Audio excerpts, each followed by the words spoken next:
Wait. Action! This week in Jiu-Jitsu chat, in Jiu-Jitsu jargon, in BJJ bollocks. Alright, we're talking about should you compete? Is it necessary to compete? Like our opinions on competition. And me and Ben come from very, I wouldn't say opposing views, because I might actually probably agree with you, but different backgrounds. I've been very active as a competitor at various belts, and also fought MMA, kickboxing, boxing, karate. And you're a lifelong martial artist, but you've never done much competing. Is that right? No.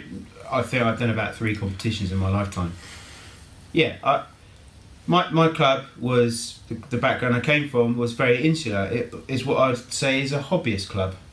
Whereas I think Brazilian Jiu-Jitsu is definitely geared more for competition. That being said, I think it's also kind of it's been given a dim view if you don't compete, which I think is a bit of a shame. Well, I think that comes from the whole goal is that you can do it under pressure, right? Certainly self-defense wise, there's a lot of pressure. Yeah, but do you not think that... So, self-defense is one thing. Yeah. Competition is something else. Yeah. They're trying to say that competition is helping you to understand the pressure in self-defense. Only the psychology. Yes, but... being scared and still doing it. But don't you think that turning up into a class with a bunch of monsters that want to tear your arms and legs off... There's nowhere near as scary. No. Or is it? Oh no, I fought MMA, and then there's obviously levels to this shit. Like MMA fighter could say to a jiu-jitsu practitioner, player, that what they're doing is bullshit. It's like the guy can't punch you in the face. He's not going to stomp on you. He's not going to, it's not real self-defense because he's not going to twist to you if he's in certain rules. You're playing against someone else who's playing the same game. It's like 2 karate guys. The other guy can't throw you on your head. No. So, I mean, a MMA fighter could look down on jiu-jitsu competition. I'm more nervous doing MMA because the consequences are generally higher. You're more likely to get hurt. But I get very nervous doing both. Much more nervous than a normal class. Actually, I'd say that sometimes a good medium, if you don't want to compete, might be to go and visit other people's classes. Well, that's what I do. Because I get very nervous. Yeah. Go to someone else's gym. Still do it a lot, but... I mean, when I can and when we're around, and if I get the day pass or the night pass, I like going to other gyms, because to me that is the way I pressure test what I do or don't do. That doesn't mean it's any less important in terms of competition. I do think that a lot of people have a dim view of people that don't compete if they are competitors themselves, which is a bit of a shame. And again, I think as a collection of people, we all come in at different angles. Some people are hobbyists; they can only do 1 or 2 times a week, and they're happy with that. I think a little bit of the looking down is that if you compete, there's a degree of risking your reputation. Yes. There's a degree of, obviously risking physical harm a little bit, but there's you put it on the line and maybe you're going to get knocked out first round, even though you're a monster in the gym, you just meet someone better, right? And it's like, okay, I put my reputation on the line to represent my team, my club, whatever. Yeah. And you're not willing to do that, so I look down on you because of that. Thanks, mate. No, my opinion is, I think the worst thing you can do is compete if you're not 100% balls in, right? Or balls deep in jiu-jitsu. It drives me nuts. Obviously, I teach classes, and we both teach classes. There's nothing worse than one of your students that signs up for a competition, they're ill-prepared, they've underestimated the level of competition, and then they get smashed, and they turn around to you as instructor, and there's wrong? Yeah, there's that, well, you taught me, it's your fault, kind of. Like, even if they don't say it, it's like, you might feel that as an instructor. So, I would say, for me, I've only ever competed when I know that I've outworked and outtrained everyone else in the tournament, because I might not be the most athletic or strongest or whatever else. So you've got to 100% commit. And I think most people can't 100% commit, to competing as a blue belt or whatever. Yeah, I mean, I attest to that. I can't commit myself. or I'm not willing to commit myself. That's sort of different, I suppose. But yeah, I'm a believer. If competition is not your thing, then you shouldn't get hassled for it. You know, it's just that's the understanding. You know, if you don't compete, you have your own challenges to combat against.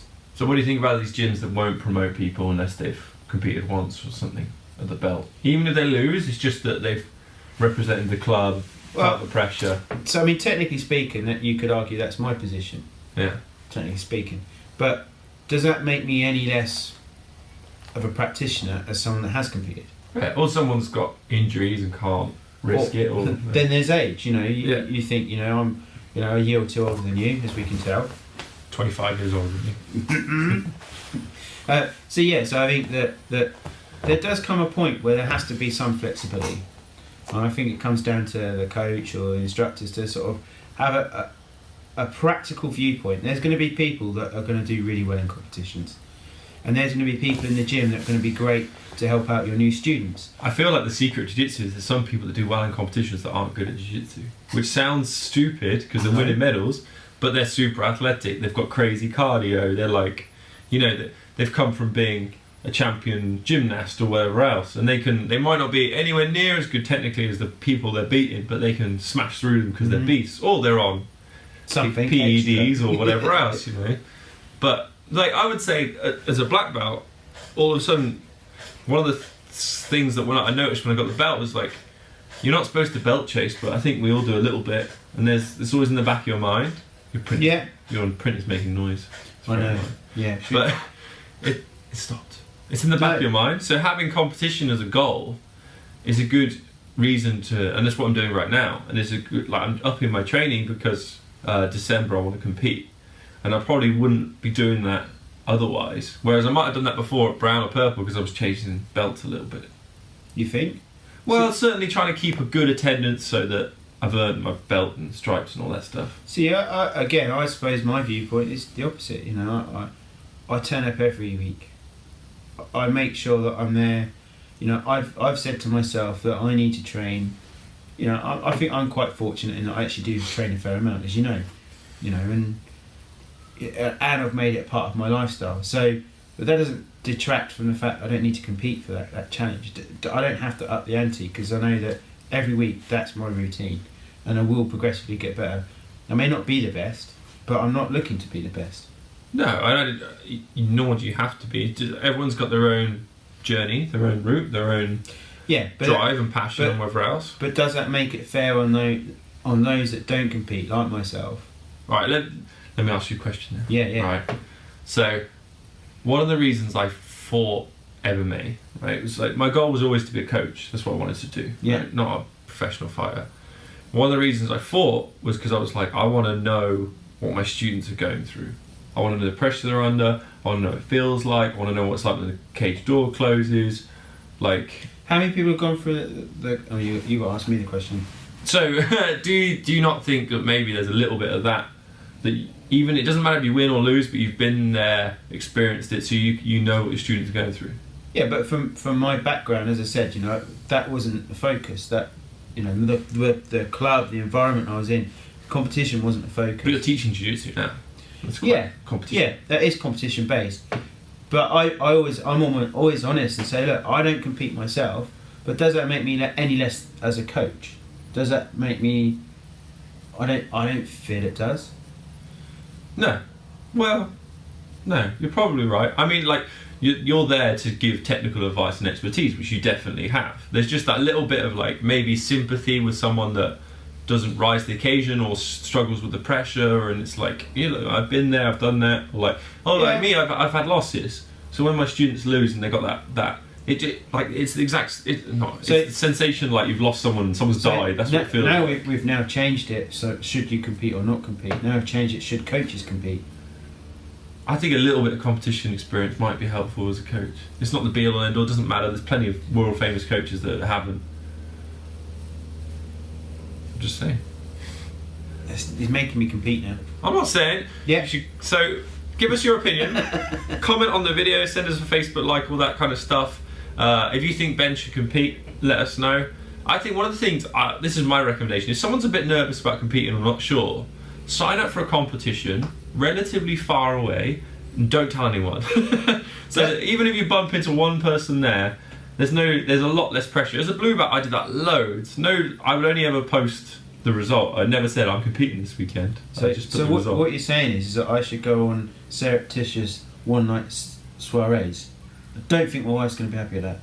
But I think even if you're confident enough in your skill set and you've been awarded the belt, you know you're good. So if you go to a competition and you get beat in the first round, it doesn't make any difference to your skill set. It shouldn't make any difference to how your students perceive you. So it might be worth doing. I don't do it out of ego. I mean, you know, I don't care about winning and losing. I don't really care about tapping. You know, I tap to you every day. Not every day. Sometimes. Most days.